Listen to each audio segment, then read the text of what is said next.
Andrew Wilson, thank you so much for being with us today. This is a beautiful shadow, a life of Patricia Highsmith. This is an incredible piece of work. It's extremely illuminating, beautifully written, and a great example, I think, of how biography should be done. It's over a couple of decades old now already, although you don't look old enough. Thank you. Can you just tell us a bit about why you wrote it? Where were you in life? Where were you in your career as a journalist? And why you decided to spend a lot of time with Patricia Highsmith? What was it about her? Yes, so take your mind back to the mid to late 90s, if that's possible. Some people will not be born, I'm sure. I was working as a freelance journalist, writing long pieces of about 2,000, 3,000 words. And I wanted to write a biography. So I came up with the idea of Highsmith as my subject. And I knew nothing had been done on her, so to speak. So this would be the first biography, which obviously has its challenges because nothing had been written on her before. So I was really starting from scratch. I knew from reading about her, and by the way, she died in 1995 at the age of 74 in Switzerland.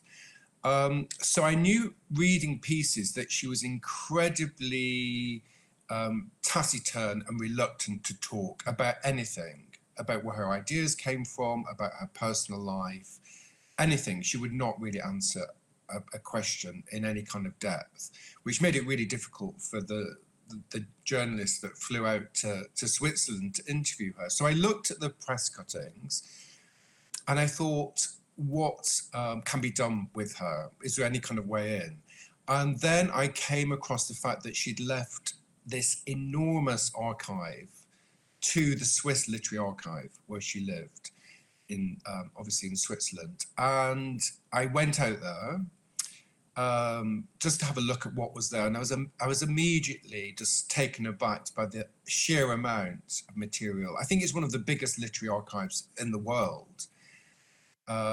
So it was enormous. So I had a very brief look, which gave me enough material for the synopsis for the book.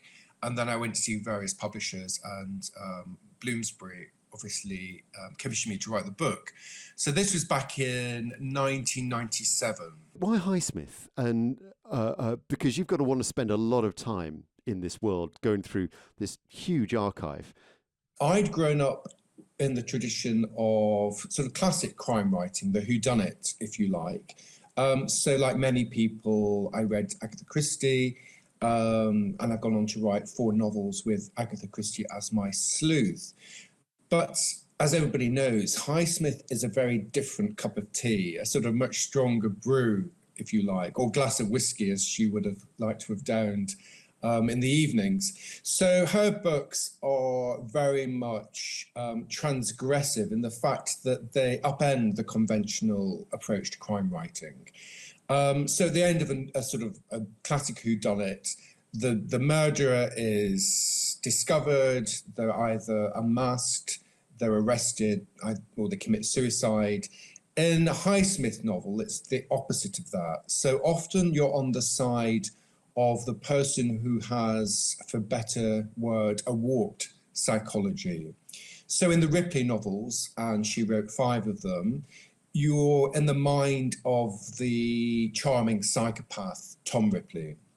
And you want him to get away with murder at the end of each of those books. You're cheering him on, which is a very transgressive thing to do. So I thought when I read those novels, and I was in my late 20s at this point, I thought there's something very unique about this voice and something very disturbing. And I wanted to know a lot more about her. And I knew nothing had been written about Patricia Highsmith. So I embarked on this journey slightly naively and with a sense of optimism that I could be the first person to write her biography. And it turned out that that indeed happened. So I moved from freelance journalism into writing this biography when I said it was about 29, 30 years old. And you started off with actually quite a key moment for her, where before she's famous, but she's working in a toy shop. And she displays some of the talents or the themes that would later be in the Ripley and other novels as well. She follows a beautiful woman. You know, she is a lesbian woman. Highsmith was queer. Just talk us through what happened there.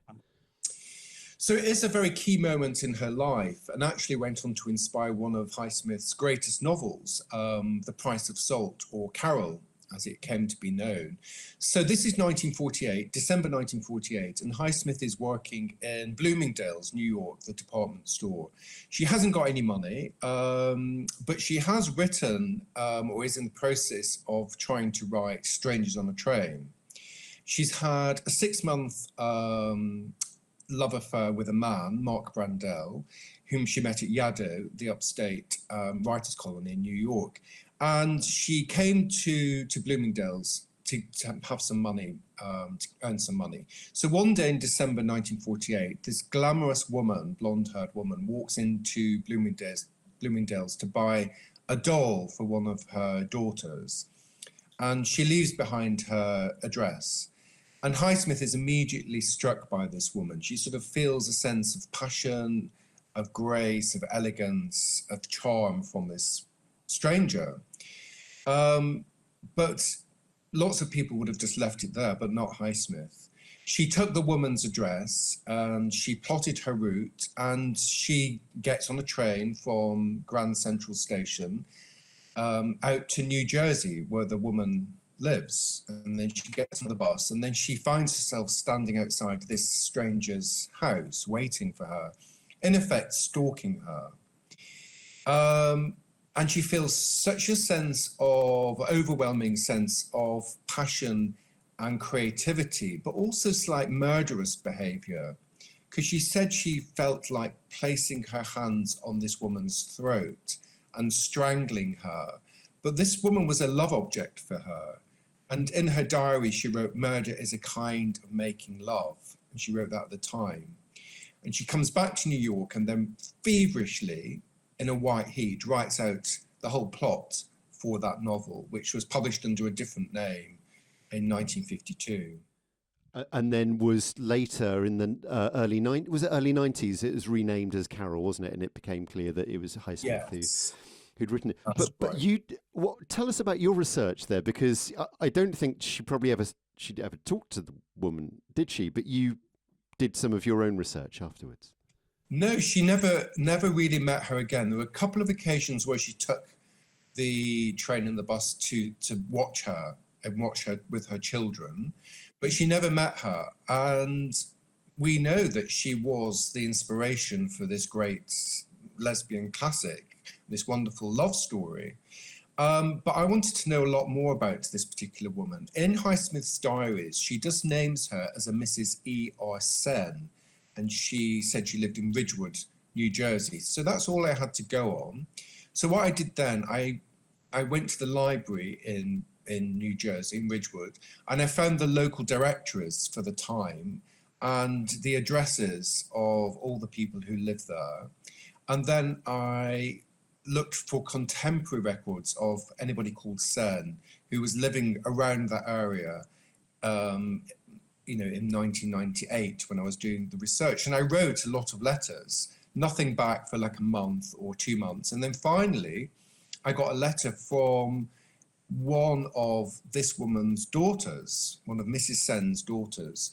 And she said she was coming to London with her sister, and would I like to meet up? And I went to see them. And they had always had this kind of sense of curiosity about what happened to their mother, because in the early 1950s, their mother died by suicide, by gassing herself in her garage with the exhaust fumes from her car.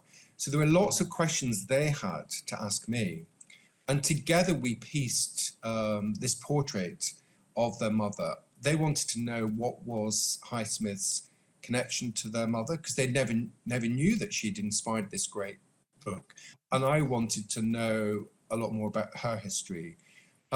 So they gave me this wonderful photograph of their mother, which I feature in the book, and I tell the whole story about, and it's a very strange story and a very Highsmithian story in itself.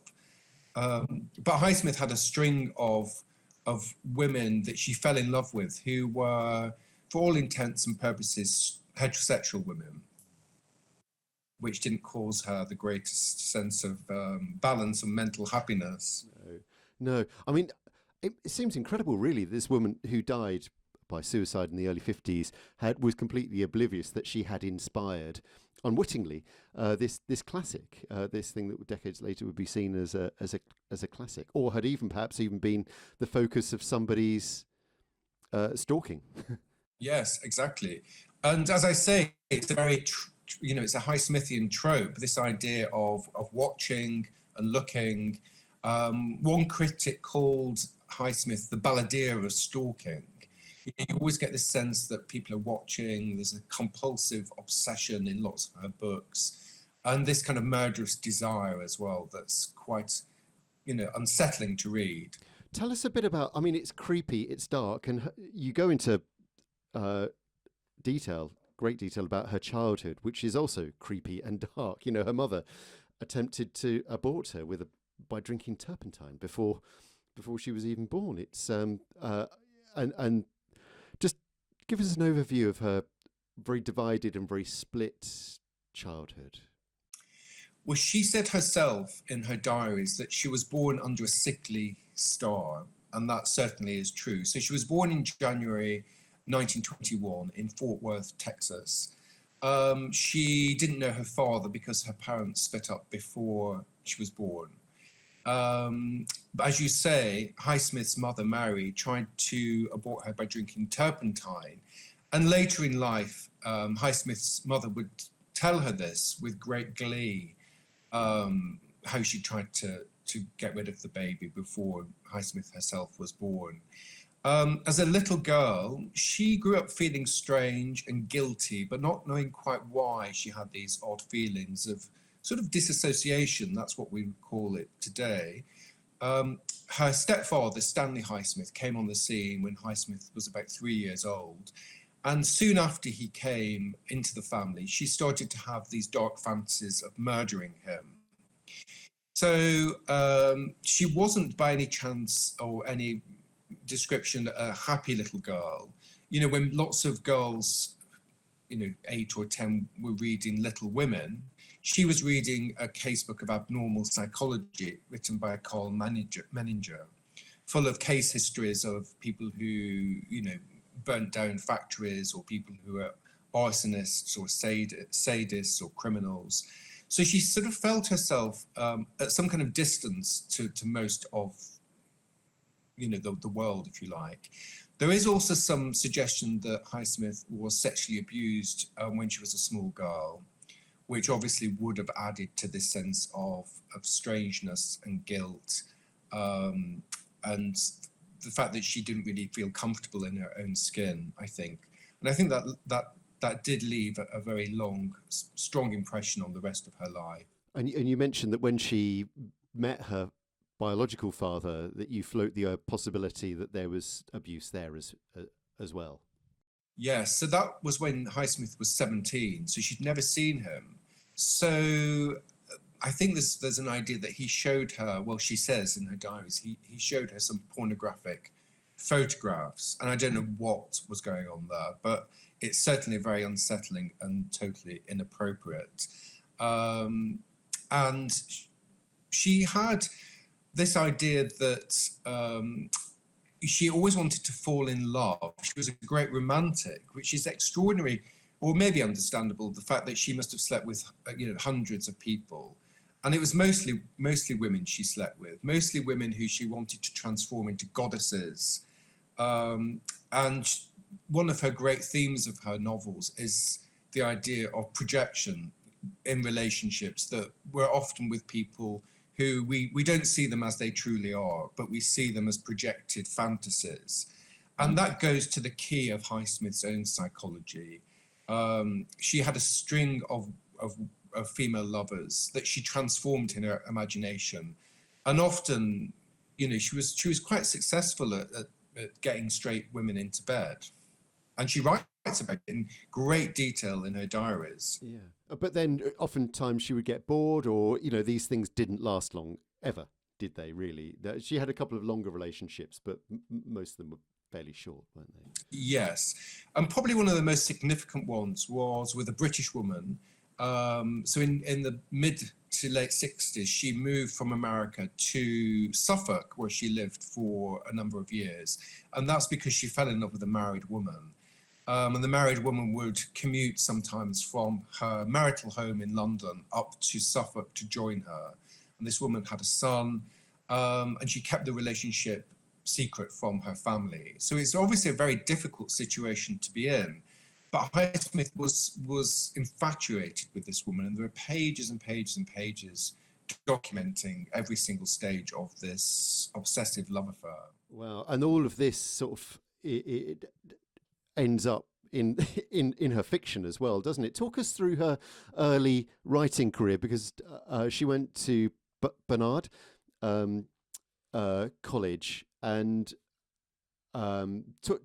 just tell us about why she wanted to be a writer. What was it about literature? So she obviously read voraciously from a very young age, and she loved Edgar Allan Poe. So she was always attracted to the Gothic element, not so much to classic crime. She hated whodunits. She said they were just puzzles, and puzzles do not interest me.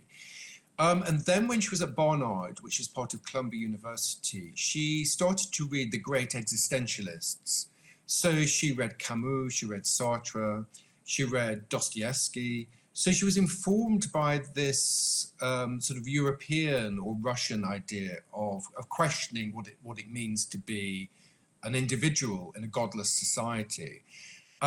So that informs all her books, really. It's interesting how she can blend these quite high concept investigations into philosophy, which are with this very readable narrative style, because her sentences are very plain, they're very simple, they get under your skin. But she was very interested in writing from a transgressive point of view quite early on. So she wrote short stories, first of all, one which was picked up by Harper's Bazaar, and that's called The Heroine, and it's about a young girl who works as a nanny for a wealthy couple. And to prove her love for the family, she sets the house on fire so then she can rescue the children. I mean, that's a typical kind of Highsmithian tale. So they're always quite, you sort of see the world from quite a skewed perspective, if you like. One of the keys, I think, to try to understand her is a quote she wrote in her diaries, which is from William Blake, which is, "Each man is in his spectre's power." So it's about trying to understand the subconscious, the unconscious, our irrationality, how that shapes our everyday lives, basically. And you can see that in every single book she writes, in every single story. So after writing these short stories, she then applied to Yaddo, which is in New York, which is a writers and artists colony. And she was helped by Truman Capote to get that. She was helped by Truman Capote, yeah. So she sublet her apartment. He stayed there while he gave her a bit of a recommendation. And then that's where she wrote the bulk of Strangers on the Train, which was her first novel, which was then made into the Hitchcock film. And that's a big hit early on, isn't it, for a woman who was in her, I guess, early 20s at the time? Late 20s, yeah, she was in her late 20s. And she was always a bit angry about the fact that Hitchcock bought the rights under a different name, so she never knew it was Hitchcock. So it was $6,000, which was a lot in the late 40s in America. But she knew that he could afford to pay a lot more. But obviously it launched her career. And, that's when she became a full-time writer. So she's living in New York, in Manhattan at this stage. Just talk us through sort of her life, because it was post-war, wasn't it? What was the world like for her as she had this big hit? What's her life like at the time? And in what ways did that feed into the books that follow, the work that follows? Well, I remember sort of looking at the diaries soon after arriving at the archive. So all her archival material is kept at the Swiss Literary Archive in Bern. And I had full access to everything that she wrote. And it's as I said, it's one of the biggest literary archives in the world. So it took me a year just to read and transcribe everything. So it's a huge archive. But I remember looking at her diaries from that time when she was in New York and just being completely shocked by just the amount of people that she was sleeping with. I mean, it was like, often a few people each day. And I knew I couldn't write in detail about this because actually, even though it's fascinating to read, for a reader picking up Beautiful Shadow, there's more to Highsmith than just a list of her lovers. So you really have to look at the ones that were the most influential on her writing, if you like. And she does give very clear links between some key lovers and the ones that inspired some of the books, if you like. So there was an early one called Virginia Kent Catherwood, who was another married woman, who was a society lady from Philadelphia that inspired a lot of Strangers on a Train and a lot of her other books. So she had this sort of sense of longing and a sense of transgression, which I think you get in all her novels, if you like. And by this time, it's the late 40s, early 50s, and even though the times were very different, she was out, wasn't she? There was no sort of question about it. She didn't hide it at all, did she? There was no tortured, am I gay, am I straight? Particularly, she tried heterosexuality, but she got straight away that it really wasn't for her. Yes. Well, she did have 6 months of psychotherapy to try to become straight, which obviously was a very fashionable thing in the late 40s, early 50s. And she writes very wittily in her diary about the fact that she's very successful at seducing a few of the straight women in that psychotherapy group. So she did have this kind of 6 months where she tried to become heterosexual and rejected that. And within her small circle in Manhattan, she was very out, as you say, and very liberated.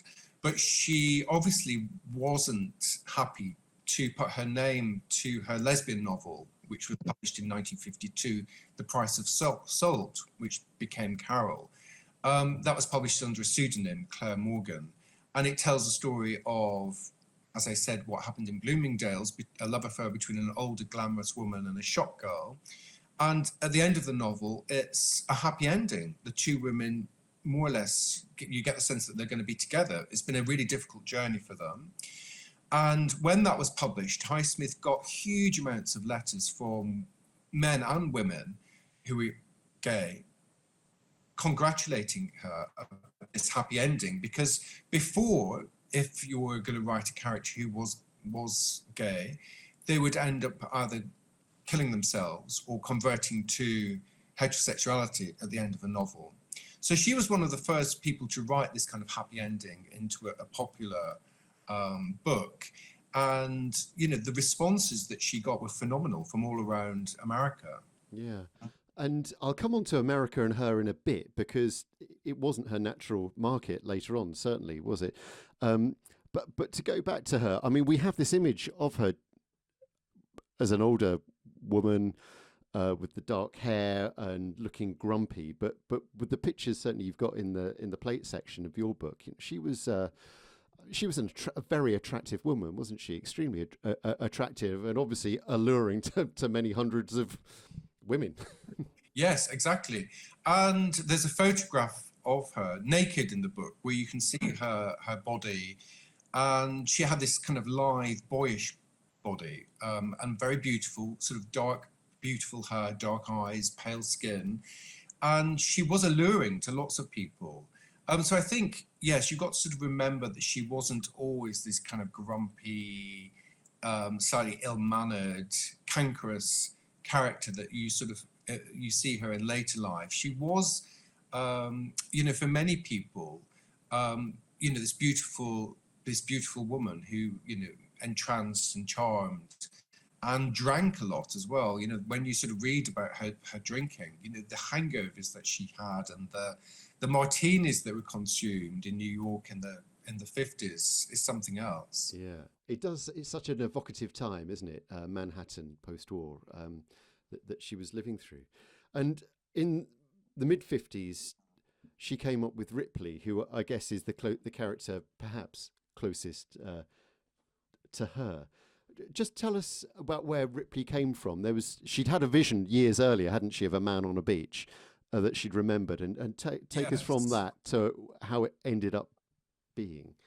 So she was in Positano in Italy with one of her girlfriends, Ellen Hill, who was an older woman. And one morning, Highsmith steps out onto the balcony of the hotel and she sees this solitary figure, a man walking along the beach. He's wearing shorts. He's by himself. And she just wonders who he is and what he's doing there. And that started her imagination stirring. That was the beginning of Ripley. I think that was sort of the external symbol for him. But I think many aspects of Ripley came from Highsmith's inner life, her own unconscious, her dark thoughts, because she identified with the criminal element in her writing, and I think to a certain extent in her life. She was a very transgressive character. So I think she drew upon her alter ego.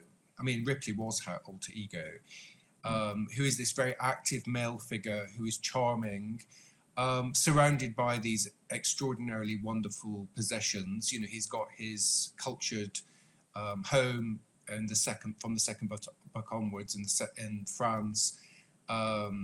He's, you know, surrounded by Picassos and Magrittes. He plays the harpsichord. So he's a very kind of cultured figure, but, you know, he can go around killing people with no kind of sense of guilt or whatever. But he's the same kind of character who will cry at the sight of Keats's grave. So it's an interesting kind of combination. I think all those kind of elements were elements of Highsmith's own psychology. So that was back in the 1950s when she saw that man.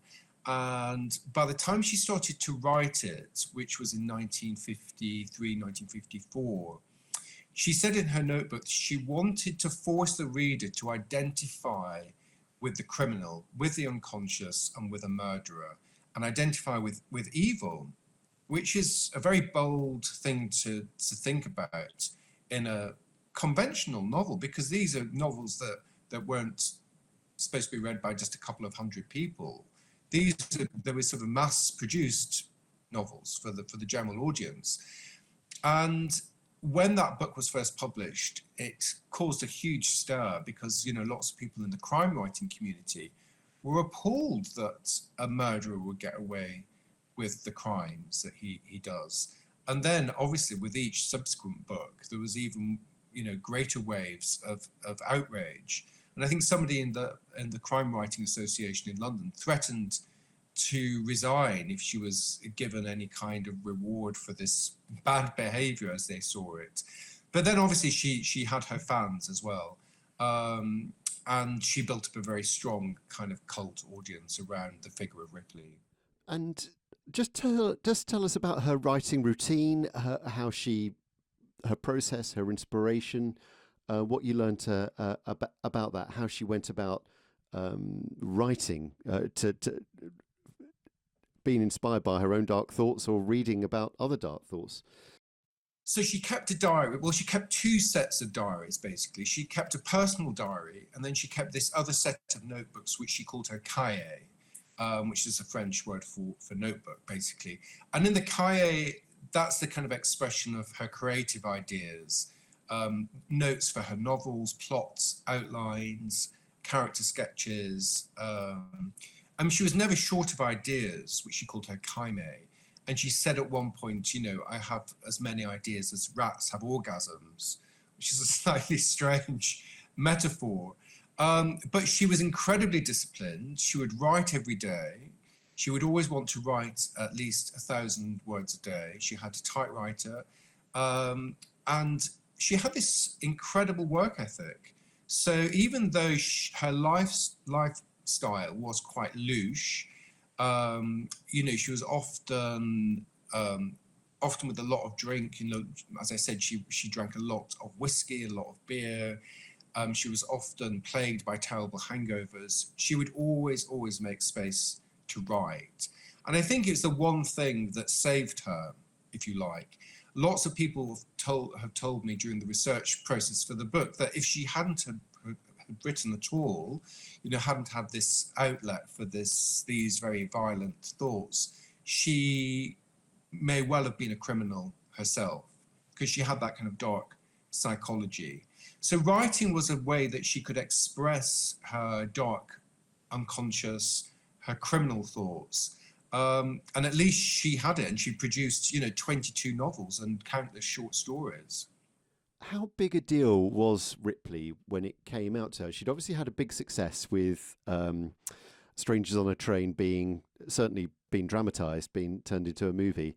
But she was by no means rich, was she? And in her 30s, she was poor. I mean, she needed at one point, I think it was 1,600 extra pounds a year or dollars a year to keep herself in booze and fags. Yes, exactly. I don't think she ever really earned huge amounts of money throughout her career, because her advances really were quite small in America, because it was still very much a cult audience. These were not best-selling books. And in fact, she was she could be quite cutting about other writers who sold more than her. There's a very funny story when Highsmith she was living in France in the 70s, and she had this girlfriend called Marianne. And one week, Highsmith was sick. She had the flu or something. And Marianne was trying to feed her and give her some kind of nourishing soup. Highsmith didn't have much of an appetite, but she was saying, if you have one little spoonful with a mention of the word Dickens. So she was spooning this soup into her mouth and saying, this one is for Dickens, this one is for Edgar Allan Poe. And Highsmith was taking each spoonful like an obedient child. But when it came down to when Marion said, and this one is for Agatha Christie, Highsmith refused and said, I'm not having soup with an Agatha Christie attached, because she just sells far too many copies, more copies than I do. So there was this sense that in America, her sales were never huge. In Europe, there were much more. And I think that is one of the reasons why Highsmith sort of felt more comfortable in Europe. So as I say, in the late 60s, early 60s, she relocated to England. And then after that, she moved first to France and then to Switzerland. And the Europeans always seemed to appreciate the fact that her novels were much more, there were sort of interrogations of the psyche. They weren't just simple whodunits. They were much more complex narratives.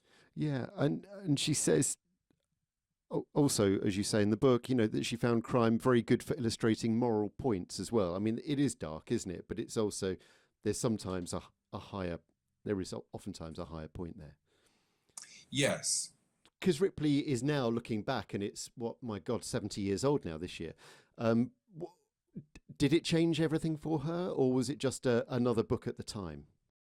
No, it didn't change her. I think it probably changed her reputation amongst a small community of crime critics and readers who liked crime. So then she developed a fan base, but the fan base, as I said, was quite small. It was a cult, really.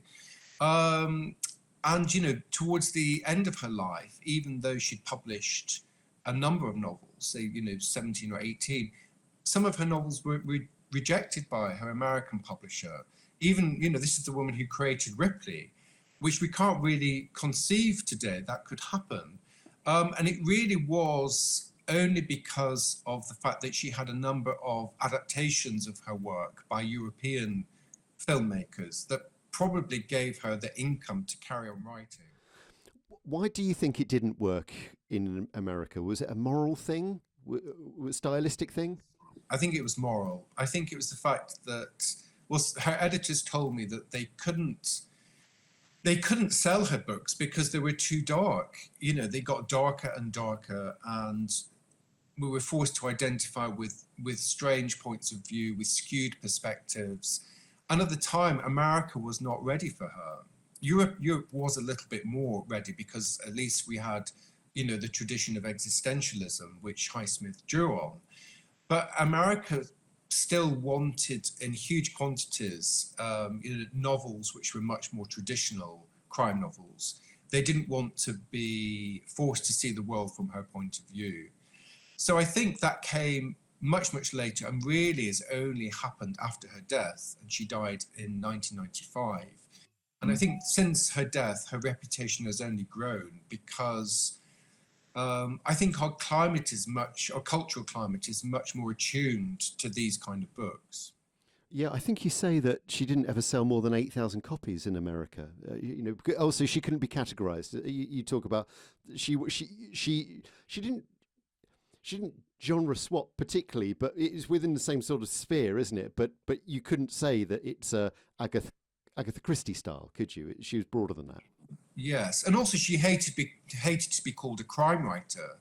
She resisted that kind of label because she thought of herself working in a very different tradition, which is a slightly more highbrow tradition, even though her novels are quite easy to read. I mean, they're not hard reads at all, but the subject matter, the kind of tradition that she was drawing on, is much more complex. And you wouldn't know that from reading a Ripley novel, for instance. And I think that's part of her skill, that she manages to translate these ideas, which philosophers have talked about in great depth and complexity, but she manages to translate that into very simple narrative terms, which makes them quite unsettling reads. Which is your favourite of her books?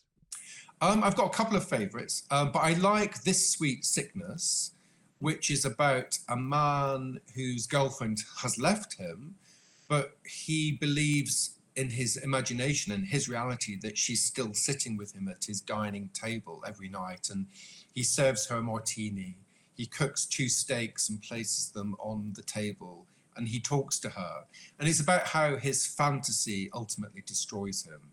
And I think that goes to the heart of Highsmith's appeal, and one of the reasons why she is so fascinating, because she drew upon her personal life, this idea that our fantasy of the people we're sitting across from, our partners, our husbands, our wives, our boyfriends, girlfriends, or whoever, we project things onto them. They are not real as we see them. They are kind of figments of our imagination. And This Sweet Sickness dramatizes that in such a kind of dramatic way. And after all your work, how did you feel towards her? Because one of the points you make in the book is, here's a woman who is a liberal, but she's also anti-Semitic and has always been racist. She's horrible comments about black people. She writes psychological dramas, but she doesn't like people. And she's a lesbian, out and proud, but she doesn't even particularly like women as well, and writes about misogyny. How does it work, and how did you get on with her by the end? I mean, what were your thoughts towards her by the end of your work? Yes. Her goddaughter, who didn't like her, described her as an equal opportunity offender.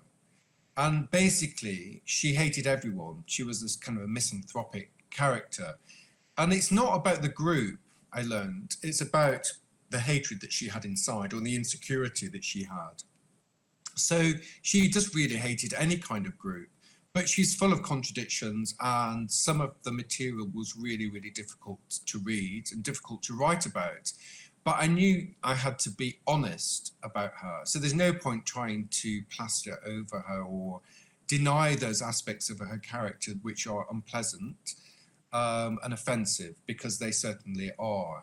I think she's a deeply contradictory, at times unhappy woman who gave something to the world, and she gave a sense of darkness which came deep from within.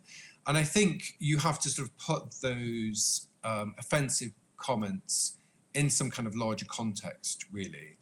But obviously, when you sort of read them individually, they certainly are difficult to read and understand. And she had love as well. She did have some longer relationships. She loved animals. She loved her cats, and she carried snails around in her bra. I mean, she was fascinated by them. Yes, I mean, she was deeply odd in lots of ways, and she would She'd always been fascinated with snails because I think she sort of saw them as this kind of ideal hermaphrodite creature. The fact they don't really need one another. They can sort of mate. They can be both male and female at the same time, and that sense of ambiguity really intrigued her. But when she was living in France and she wanted to come over to England, she would, place several snails in her bra so she could get through customs. But these were her pets, and she was really deeply attached to them. And I think, there's that famous quote: if she saw a starving baby on the street and a starving kitten, she knew which one she would save, and it would be the kitten. Um, Going back to her writing, what was it about her writing style, about her use of language that did work, that made her a great writer? Well, her sentences are very sharp. They're very simple. So she is very interested, I think, and very interesting because the way she makes us and forces us to enter into the psychology of a dark criminal mind, or a warped individual, is that she will describe very banal things. So, for instance, a sentence might begin: he was making a cup of coffee, full stop. He moved over to the stove, full stop. So it's very simple. And then and that might go on for like a number of paragraphs. And then she'll introduce one sentence which shows us that something is very warped about this individual. But by that point, our defenses have been worn down.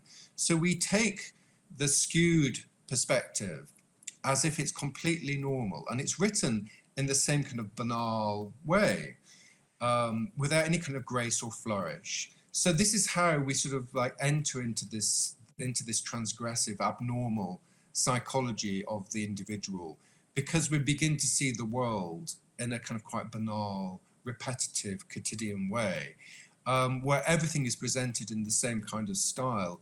And when she writes about murder, her sentences don't become melodramatic. They don't have any kind of excess flourish. They don't become purple.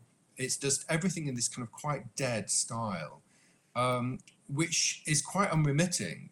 Some people don't like that style at all. They find it too difficult to deal with. But by that point, she's really grabbed you by the throat, I think, and she's forced you into this kind of interior world, which is dark and transgressive. And we see the world from a different point of view. And I think by the end of a book, people are left reeling by this often. In what ways were there true crimes that inspired her, either the crimes themselves, or criminals, or victims? So when you go through her notebooks, you do see newspaper cuttings. So there was one case, for instance, when she was writing and researching the Ripley book, about a couple of men who faked their own deaths, for instance.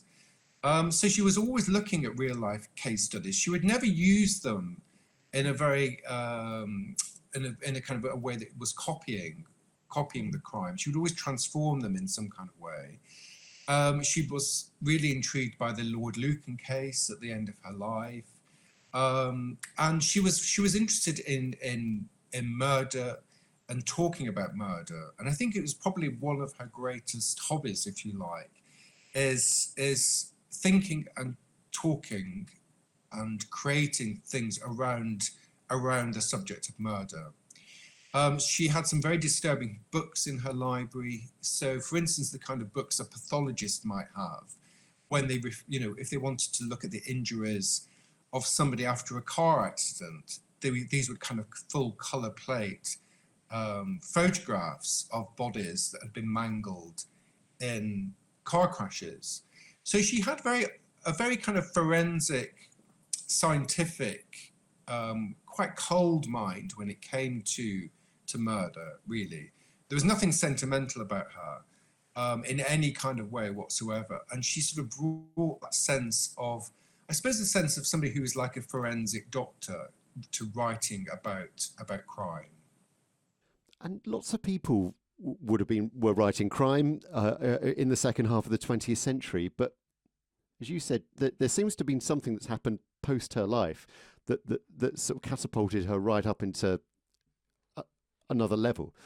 Why is that? Why is she sticking around now in a way that perhaps other writers haven't? I think it's the fact that we're living in a culture that is much more attuned to living with chaos.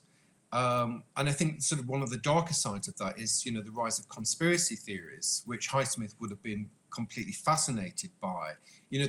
What makes somebody believe in something that's totally irrational, but they believe it's their truth. But we're sort of living in these kind of times where we can't understand, this doesn't seem to be any connection between action A and action B, for instance. And there's a lot of chaos. There's rise of politicians like Trump, which she would have been fascinated by, the rise of populism, and a sense of anger in communities and violence, and just the sense that we really can't make sense of the world. And I think Highsmith's novels go some way to help explaining what it is within the human personality that makes people do irrational, strange things. She really wasn't one for a character. Lots of people in crime novels plot out a character's trajectory from, being a kind of a good person to then committing murder through a number of rational steps. But for Highsmith, the irrationality is the beginning of the story. And the fact that we're often driven by unconscious forces we cannot understand. And I think all those kind of elements make her much more of an appealing prospect, and much more kind of culturally significant. And do you have a favourite dramatisation?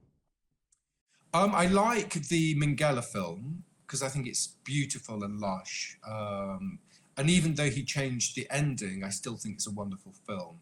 And I think I also love the Andrew Scott Ripley that's on Netflix. I like them for both very different reasons. And I think the Andrew Scott one is much more kind of faithful to Ripley's psychology and the book. Yeah, it's terrific. I think it's one of the best television shows of recent years.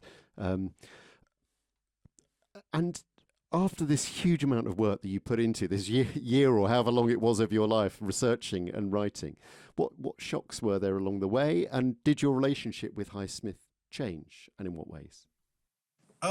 So I sort of knew what to expect really quite early on, because I'll just read you a little snippet that she wrote. I think it was on my first or second day in the archive when I came across this. It's in one of her very early diaries, and it's sort of written in her spidery handwriting, when she says, "Look before and look behind.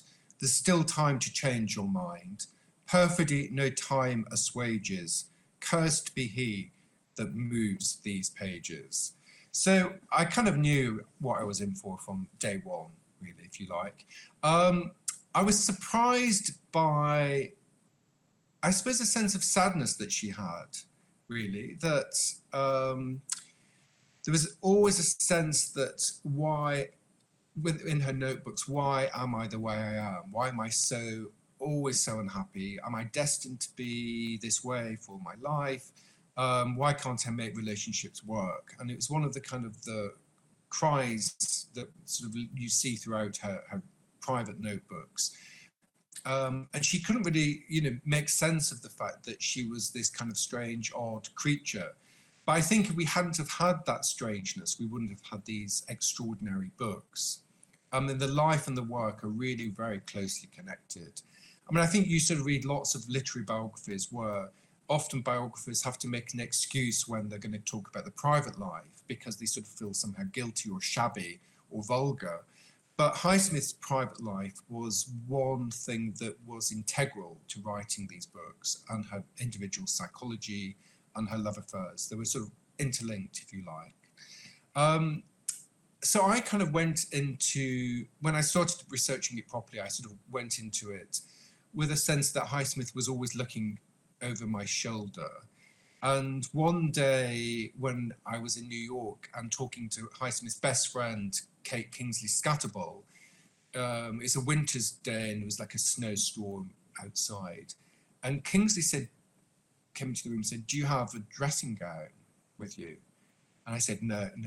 And she just thought I might be cold. So she produced from the closet Highsmith's dressing gown, which she proceeded to give me. And I've still got it upstairs, and it still smells musty. There's still a few kind of grey hairs around the collar. And often when I do talks about Highsmith, I take it along just to show people, because it's quite an interesting prop to have.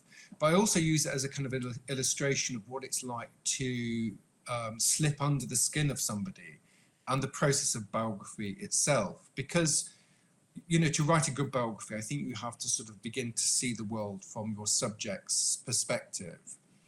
And that's what I tried to do in Beautiful Shadow, even though at times it was very disturbing and quite dark.